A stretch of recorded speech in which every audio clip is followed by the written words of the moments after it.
नमस्कार। बहुत सुंदर सा, बहुत प्यारा सा आप लोगों के बीच में आज फिर से एक हंसगुल्ले लेकर के आया हूं। बहुत मजा आने वाला है। आप लोगों से अनुरोध करता हूं कि पूरा का पूरा सुनिएगा, क्योंकि आज का हंसगुल्ले जो है उसका नाम है दर्पण, यानी कि शीशा। दर्पण जिसमें आप मुंह देखते हैं, हम मुंह देखते हैं, यानी कि शीशा। एक अलग अलग भाषा में उसका एक नाम है। आप लोगों से अनुरोध है कि इस चैनल को लाइक सब्सक्राइब कीजिए, कमेंट कीजिए, अपना प्यार जरूर दीजिए और अपने दोस्तों के बीच में जो है लिंक शेयर कीजिए। उनसे भी अनुरोध कीजिए कि मेरा चैनल को जो है लाइक सब्सक्राइब करें, कमेंट करें, क्योंकि जितना आप अपना प्यार देंगे उतनी दिलचस्प भरी कहानी, दिलचस्पी किस्सा आप लोगों के बीच में जो है सुनने को मिलता रहेगा। और सब्सक्राइब करके बेल बटन दबा करके अगर ऑल करके रखते हैं तो जितना भी मैं वीडियो डालता हूं उसका नोटिफिकेशन डायरेक्ट आपके मोबाइल में पहुंचता है। तो देर मत कीजिए, फटाफट इस चैनल को सब्सक्राइब कीजिए। बढ़ते हैं हम दर्पण। आज का टॉपिक है दर्पण। गौर से सुनिएगा। एक समय की बात है, आज के डेट में अपना चेहरा देखना एक कॉमन सी बात है। ये कहानी उस जमाने की है जिस जमाने में दर्पण नहीं होता था। आपकी सूरत कैसी है, आप दिखते कैसे हैं, वो आपको खुद पता नहीं था। उस जमाने की ये कहानी है भाई साहब। उस टाइम जो है सुंदर क्या होता है, कि हम सुंदर हैं कि बदसूरत है, कैसा है, हमें खुद पता नहीं होता था। उस टाइम में एक आदमी गांव से निकलता है शहर की तरफ कमाने के लिए। शहर जाने के बाद शहर में उसको काम मिलता है, रहना खाना पीना सब कुछ मिलता है। उस वक्त में गांव में संपर्क करने के लिए जो है, अभी तो आज के डेट में तरह तरह का सिस्टम है, मोबाइल है, लैंडलाइन है, दुनियादारी बहुत कुछ है। लेकिन उस टाइम में आपका खबर सुनने के लिए और आपके परिवार का खबर जानने के लिए कुछ ऐसा माध्यम नहीं था। लेकिन वो अमीर लोगों के पास में था। गरीब आदमी को पता भी नहीं था कि शहर क्या होता है, और अगर शहर में हम हैं तो हमारी आवाज़ सीधे कैसे आपके पास, हमारे परिवार के पास पहुंच सकता है, ये इसका अनुभव नहीं था। उस टाइम की बात है जब दर्पण चला नहीं था, शीशा किसी ने देखा नहीं था। उस समय में एक साधारण सा आदमी शहर आता है कमाने के लिए। कमा करके जब उसका टाइम पूरा होता है, जो कि अब हमको गांव जाना है, तो गांव जाते समय अपने परिवार के लिए हर इंसान सोचता है कि आखिर क्या लेकर के जाऊं जिससे उनको खुशी मिले और साथ साथ में उसने कभी देखा ही ना हो। ऐसा भी सोचता है आदमी। मार्केट जाने के बाद उन्होंने देखा तो एक चमत्कारी चीज देखने को मिला उसको, दर्पण। वो ऐसा दर्पण जिसमें वो अपने आप को देख सकता था कि मेरा कलर कैसा है, मेरी आंखें कैसी है, मेरी मुंह कैसा है, मैं दिखता कैसा हूं। वो दर्पण भाई साहब, वो आदमी वो दर्पण खरीद लेता है और खरीद करके गांव जाता है। गांव जाने पर उसको पहुंचते पहुंचते रात हो जाता है, देर रात। जो हमारे कहानी सुन रहे हैं उनमें भी कोई भाई लोग ऐसे होंगे जो कि परदेसी होंगे, और कभी कभार ऐसा होगा कि जब आप गांव जाते होंगे तो पहुंचते पहुंचते देर रात हो जाती है। यानी कि आप जो एक उपहार लेकर के जाते हैं अपने परिवार के लिए, वो उपहार भी रात को नहीं खुलता है, दिन को ही जा करके खुलता है देखने के लिए। तो वैसा ही हुआ है उन भाई के साथ। जो दर्पण जो लेकर के गया था, उन्होंने क्या किया, तो रात में खाना पीना खाया, अपने घर में अपने बच्चों के साथ अपने परिवार के साथ सोया। सबके जैसे उसके परिवार सो गई, इन्होंने क्या किया, तो गेट के सामने, यानी घर का जो अंदर का दरवाजा होता है, जैसे आप घर के अंदर घुसते हैं तो सामने का जो दीवार होता है, वहां पर जाकर के इन्होंने थोड़ा सा साइड करके, वो शीशा जो है बड़ा सा था जिसमें उनका पूरा चेहरा दिख सकता था, उन्होंने क्या किया, तो उस शीशा को जाकर के वहां पर खड़ा कर दिया, उसके ऊपर जो कवर डाला था वो कवर को हटा दिया। सुबह बेचारे सवेरे उठ गया, उठ करके ऐसे गांव की एक टहलने की एक जो है आदत है, आदत कहिए या एक अच्छी बात कहिए, कि सुबह कोई उठता है तो गांव में ठंडी हवा और एक अच्छी सी हवा प्राप्त करने के लिए सुबह में खाली पैर इंसान टहलता है। वो भाई साहब जो है उठ करके सुबह चौराहे के तरफ चला गया, और जब उनकी पत्नी उठी अपने बिस्तर से, भाई साहब उठने के बाद उनकी पत्नी की नजर जो है उस शीशे के तरफ गया। कमाल तो वहां से शुरू हो गया, जब उसकी नजर, यानी कि उनकी पत्नी की नजर उस शीशा के तरफ गया। कमाल ये हो गया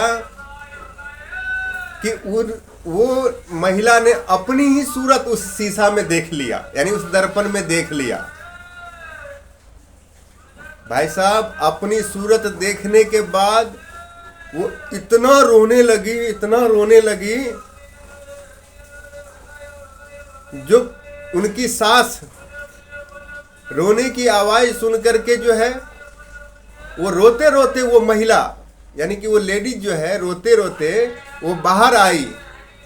बाहर आने के बाद जो है सास के सामने बैठ करके रोने लगी।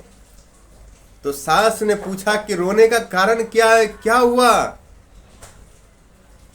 तो सास को क्या जवाब देती है पता है? कि आपका बेटा जो इतने दूर रहता है और इतने लॉन्ग समय यानी कि लंबा समय बिता करके जो आता है, आज हमको पता चला है कि हमको छोड़ करके दूसरे औरत के साथ रहता है। इसने दूसरा शादी कर लिया है, इसीलिए जो है ये मतलब गांव में ये रहना नहीं चाहता, इसीलिए मैं रो रही हूं। भाई साहब कमाल हो गया। वो महिला की सास बुजुर्ग, एक अवस्था होने के बाद आपने देखा होगा कि इंसान का स्किन जो होता है वो सिकुड़ जाता है। अब ये महिला यानी कि उस आदमी की माँ, वो जो है मतलब गया देखने के लिए कि आखिर वो चुड़ैल है कहाँ पर, जिसकी वजह से आज हमारे बहू इतना रो रही है, सिर पटक रही है। तो ये जब गई मतलब देखने के लिए, तो इस यानी उस आदमी के माँ, इनको अपना रूप उसमें देखने को आ गया। अब ये लगी अलग रोने के लिए। अब अड़ोसी पड़ोसी सब रोने की आवाज सुन करके धीरे धीरे जो है जमा हो रहे हैं। अब इस ये बूढ़ी औरत, इनके रोने का रीजन अलग था। इनके रोने की परेशानी ये थी कि ये बोल रही थी कि अगर इन्होंने शादी ही किया तो जवान जुहान से मतलब करता, ये बूढ़ी से क्यों कर लिया? कमाल की बात है ना। क्योंकि पता ये था कि मतलब किसी ने अपना सूरत देखा ही नहीं था, और वो जो है महिला जो जब गई वो देखने के लिए तो उनको अपना सूरत दिखा। तो अपना सूरत वास्तविक सी बात है कि वो जो है एक ओल्ड एज है, उनका जो है चेहरा यानी ये गाल मुंह का जो चमड़ा है वो सिकुड़ चुका था। अब ये जो है रोने लगी कि हमारा जवान बेटा अगर शादी ही किया तो एक बुढ़ी लेडी से क्यों किया, ये अलग लगी रोने।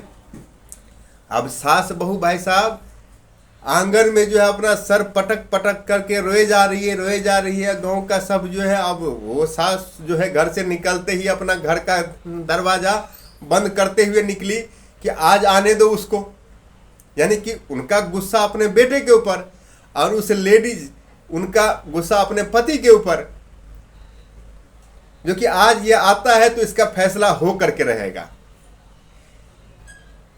भाई साहब ये दोनों सास बहू रोए जा रही है और अड़ोसी पड़ोसी सब आ करके आंगन में भीड़ लगा करके सब इनको जो है सांत्वना दे रहा है कि भाई चुप हो जाओ। अब अगर कर ही लिया तो क्या करोगे आप लोग, अब उसको तो रखना तो पड़ेगा ही। मतलब इस तरह की सब अपना अपना जो है उपदेश उनको दिया जा रहा है। और जैसे जैसे वो महिला यानी कि उस आदमी की पत्नी, अब वो जो लेकर करके मैंने आया है, एक्चुअली है तो शीशा, लेकिन इन्होंने देखी अपनी सूरत, तो इनको तो पता था नहीं कि मेरी सूरत ऐसी है। अब सब उनको जो है सांत्वना दे रहा है कि कोई बात नहीं, अब अगर शादी कर ही लिया तो चुप हो जाओ, उनको भी तो रखना पड़ेगा इसी घर में। अब इसी घर में रखने की वजह से और वो जोर जोर से जो है रो रही है और चिल्ला रही है कि अब हमारा क्या होगा, हमारे बच्चे का क्या होगा। भाई साहब कुछ पल के बाद वो आदमी आता है,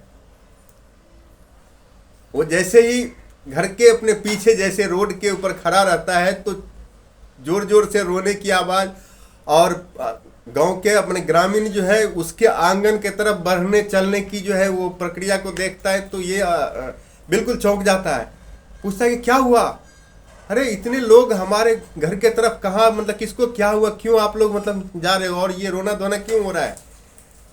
अब इसके तरफ तो सब भाई साहब इतना बौखलाए हुए नजर से देखता है, कोई कुछ नहीं बोलता, क्योंकि सब में आक्रोश फैल चुका होता है। क्योंकि वो टाइम था जो कि एक आदमी अगर किसी एक औरत से, एक लड़की से शादी किया तो फिर वो दूसरा शादी जो है नहीं कर सकता था। और इन्होंने जो है माने उन लोगों में एक ऐसा दिमाग में सेट हो गया कि ये आदमी दूसरा शादी कर लिया है। अब इसके ऊपर सब जो है बिल्कुल गुस्से में है, यानी ये समझ लीजिए कि एक लठ को लेकर के खड़े हैं कि आज आता है तो सबक इसको सिखाना पड़ेगा। आया, पहले सबको चुप कराया, भाई चुप हो जाओ, क्या हुआ, क्यों आप लोग इतना परेशान हो, क्यों रो रहे हो। तो सब इसके ऊपर जो उलट गया, अरे तुम ऐसे बोल रहे हो जैसे कि तुमको कुछ पता ही नहीं है, कराया धराया तुम्हारा और तुम्ही को कुछ उसके संबंध में पता नहीं है। आज तो अब इसकी पत्नी कूद करके आई सामने, इस घर में आज से या तो वो रहेगी या तो मैं। अब भाई साहब ये बेचारे परेशान, अरे वो कौन, अब इसका मम्मी हाथ पकड़ के खींच रहा है, जो अगर तुमको शादी करना ही था तो जवान जुहान से तुम करता, ये बूढ़ी से तुमने क्यों किया। भाई साहब ऐसे सुन सुन करके बेचारे परेशान, फिर जाकर के सबको जो है चुप कराया और बोला कि देखिए हमने कहीं कोई शादी नहीं किया है, और ये असल में है क्या, तो शीशा है, यानी कि दर्पण है, ये हम लोग अपनी सूरत को देख सकते हैं, वो चीज है ये। आप एक काम कीजिए, सब कोई जो है बारी बारी से आइए, सबको ये जो है भाई साहब मैंने लेकर के गए, सबको अपनी अपनी सूरत जो है दिखाया, और फिर ऐसा भी किया कि एक दूसरे के गले जो है लग करके फिर भी मैंने दिखाया। तब जा करके सबके दिल में खुशी आई, सुकून हुआ कि भाई साहब ये सच में शादी नहीं किया है, ये जो है अपनी सूरत देखने के लिए ये एक हम लोगों के बीच में जो है एक चमत्कारी शीशा लेकर के आया, दर्पण लेकर के आया है। तो आशा करता हूं कि आप लोगों को ये कहानी, ये किस्सा जो बहुत अच्छा लगा होगा, जरूर पूरा का पूरा सुने होंगे, एक प्यारा सा लाइक कमेंट जरूर देंगे। फिर मैं एक नए कहानी के साथ उपस्थित होऊंगा, तब तक के लिए जय हिंद।